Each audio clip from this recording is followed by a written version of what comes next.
پاکستان نے atom bomb کا تجربہ 28 مئی 1998 کو چاغی میں کیا اور اس کا مقصد ملکی دفاعی طاقت کو مستحکم کرنا اور اپنے علاقے میں بھارت کی بڑھتی ہوئی ایٹمی صلاحیتوں کا مقابلہ کرنا تھا۔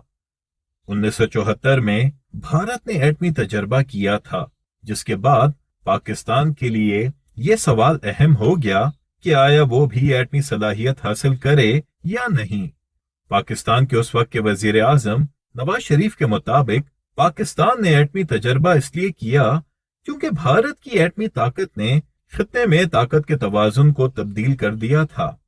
اور پاکستان کی حفاظت کے لیے یہ ایک ضروری قدم تھا۔ پاکستان کی فوجی قیادت نے محسوس کیا کہ اگر پاکستان بھی ایٹمی طاقت بن جائے تو وہ نہ تو صرف اپنے دفاع کو مضبوط کرے گا بلکہ عالمی سطح پر بھی ایک اہم قوت بن کر سامنے آئے گا۔ ایٹمی تجربے سے پاکستان نے نہ صرف اپنے دشمن بھارت کو ایک واضح پیغام دیا بلکہ عالمی طاقتوں کو بھی یہ باور کرایا کہ پاکستان اپنی خود مختاری اور سالمیت کی حفاظت کے لیے کسی بھی حد تک جا سکتا ہے۔